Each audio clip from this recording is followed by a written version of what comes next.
በመጋቢት ወር ለሁለተኛ ጊዜ በተደረገ የነዳጅ ዋጋ ጭማሪ ነጭ ናፍጣ 163 ብር ገባ። በኢራን ጦርነት ምክንያት በዓለም አቀፍ የነዳጅ ዋጋ ላይ የታየው ከፍተኛ ጭማሪ ተከትሎ በኢትዮጵያ ናፍጣና ቤንዚን ችርቻሮ ዋጋ ላይ እስከ 27 ብር የሚደርስ ጭማሪ ተደርጓል። የንግድና ቀጠናዊ ትስስር ሚኒስቴር ትናንት ረቡዕ መጋቢት 23 2018 ዓ.ም ይፋ ባደረገው አዲስ ተመን መሰረት ነጭ ናፍጣ በሊትር 163 ብር ከ68 ሳንቲም ገብቷል። ቤንዚን ደግሞ በሊትር 142 ብር 41 ሳንቲም እንዲሸጥም ተተምኖለታል። ከትናንት ምሽት ጀምሮ ተግባራዊ የሆነው የዋጋ ጭማሪ የተያዘው መጋቢት ወር ውስጥ ብቻ የተደረገ ሁለተኛው ጭማሪ ነው። በወሩ መጀመሪያ ላይ የነዳጅ ችርቻሮ ዋጋ እስከ 17 ብር የሚደርስ ጭማሪ ተደርጎበት ነበር። በወቅቱ የቤንዚን ዋጋ የ3 ብር ጭማሪ ተደርጎበታል። 123 ብር ገደማ ሲሸጥም ነበር። የ10 ብር ጭማሪ ያስተናገደው ነጭ ናፍጣ ደግሞ በሊትር 139 ብር ከ84 ሳንቲም ተተምኖለት ለ3 ሳምንት ገደማ ተሽጧል። ንግድና ቀጠናዊ ትስስር ሚኒስቴር አዲሱን የዋጋ ጭማሪ ያደረገው የዓለም የነዳጅ ዋጋ መነሻ በማድረግ እንደሆነ ለነዳጅ ኩባንያዎችም በላከው ደብዳቤ ላይ ጠቅሷል። የአሁኑ ጭማሪ ይፋ የሆነው ሚኒስቴሩ ዶክተር ካሳሁን ጎፌ ከኢትዮጵያ ጋር ውል የገቡ የመካከለኛ ምስራቅ ሀገራት በሆርሙዝ ወሽመጥ መዘጋት ምክንያት በግዢ ሂደትና ተገዝቶ በመቅረብ ላይ የነበረ ከ180 ሺህ ሜትሪክ ቶን በላይ ነዳጅን ማቅረብ እንደማይችሉ መግለጻቸውን ካስታወቁ ከአንድ ቀን በኋላ ነው። ዶክተር ካሳሁን መንግስት የነዳጅ አቅርቦትን ለማሳለጥ በተባባሪ ገበያ ወይም ስፖርት ማርኬት አማካኝነት በከፍተኛ ውድ ዋጋ በመግዛት በማቅረብ ላይ ይገኛል ብለዋል። እንደ ሚኒስትሩ ገለጻ በተባበሩት ገበያ የሚገዛው የነዳጅ ዋጋ ከመደበኛው በ3 እጥፍ ይጨምራል። ከኢራን ጦርነት በፊት በበርሜል $80 የነበረው የተጣራ ነጭ ናፍጣ አሁን $230 እየተሸጠ መሆኑን ጠቅሰዋል።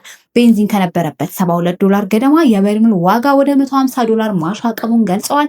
የቤንዚን አቅርቦት በፊት ከነበረው ጋር የሚመጣጠን እንደሆነ በማክሰኞ ዕለቱ መግለጫ የጠቀሱት ሚኒስቴሩ ነጭ ናፍጣ ግን 50 በመቶ ያህል አቅርቦቱ መቀነሱን አስረድተዋል። በአማካኝ 9.1 ሚሊዮን ሊትር በቀን ሲቀርብ ከነበረበት ወደ 4.5 ሚሊዮን ሊትር ዝቅ ማለቱን ተናግረዋል። ዶክተር ካሳሁን እንደሚያስረዱት መንግስት ነዳጅ እየሸጠ ያለው ነጭ ናፍጣ ላይ በሊትር 95 ብር፣ ቤንዚን ላይ ደግሞ በሊትር 42 ብር በመደጎም ነው። በየወሩ መንግስት ነዳጅ ላይ ከ15 እስከ 20 ቢሊዮን ብር የሚደርስ ድጎማ እንደሚያደርግ ተናግረዋል። አዲሱ የነዳጅ ችርቻሮ ዋጋ ተመንም ከፍተኛ ጭማሪ ያሳየው በናፍጣ ምርቶች ላይ ነው።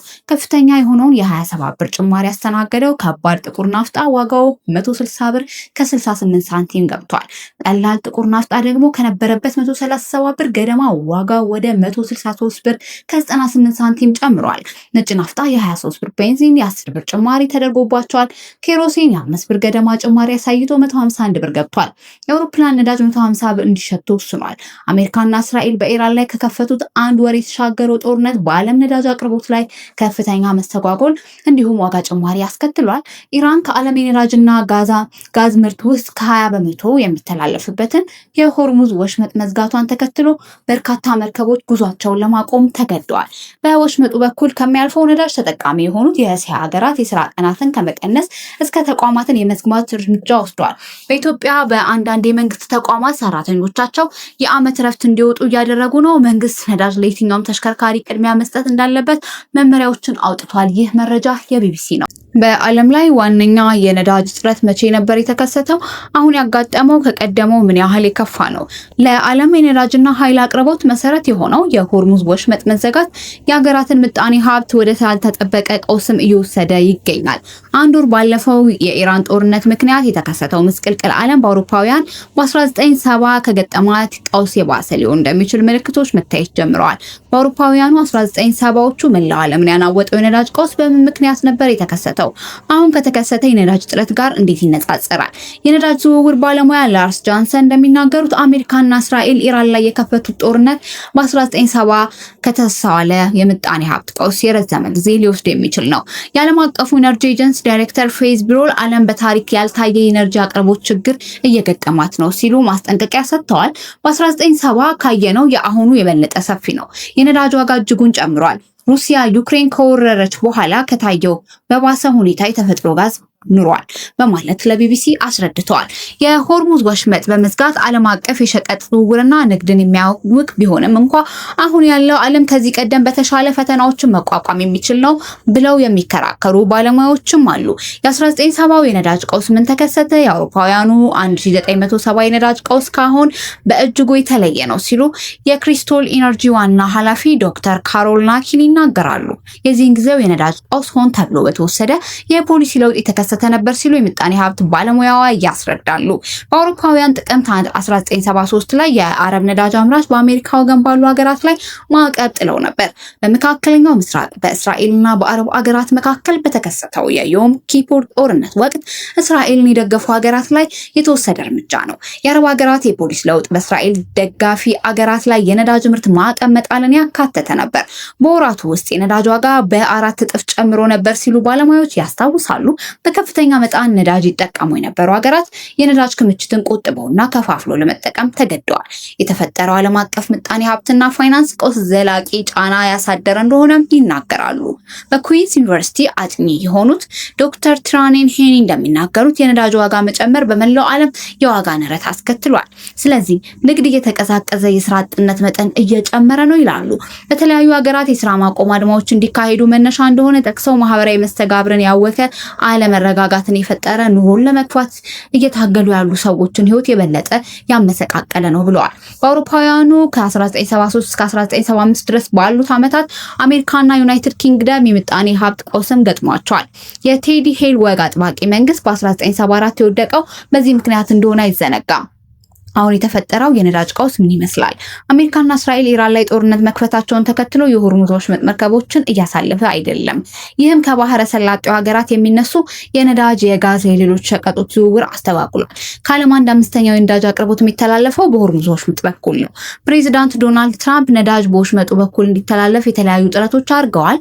የአሜሪካ አጋር ሀገራት የጦር መርከቦች ወደ ሆርሙዝ ወሽመጥ እንዲልኩ ትራምፕ ጥሪ አቅርበዋል። ኢራን መርከቦችን የማታሳልፍ ከሆነ የከፋ ጥቃት እንደሚሰነ ዘርም ዝተዋል። የሆርሙዝ ወሽመጥ ነገ ቢከፈት እንኳ አሁን የምናየው የነዳጅ እጥረት ይባባሳል፣ የኃይል አቅርቦት ዋጋ ይጨምራል፣ ቢያንስ ከ6 እስከ 12 ወራት የዋጋ ንረቱ ይቀጥላል ይላሉ። የአሁኑ የነዳጅ ቀውስ ከ1970 የከፋ ሊሆን ይችላል። የክሪስቶል ኢነርጂ ዋና ኃላፊ ዶክተር ካሮል እንደሚሉት አሁን ያለው የዓለም የነዳጅ ገበያ ከ1970 በተለየ እየተሰባጠረ ነው።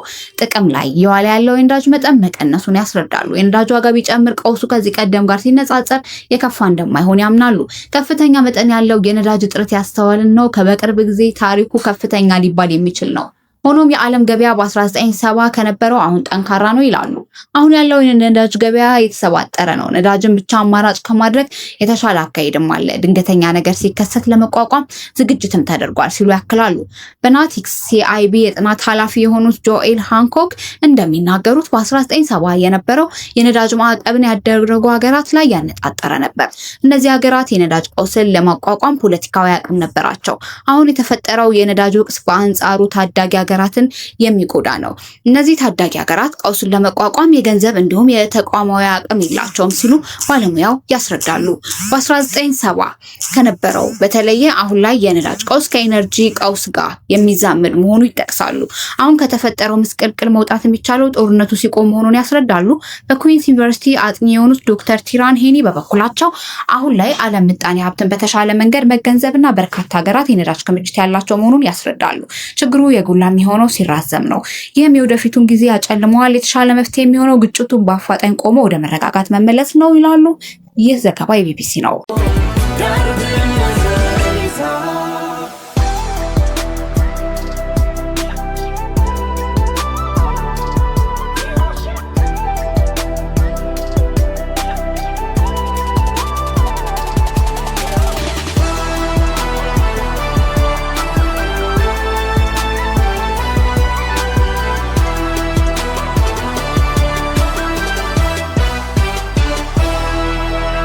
EB Media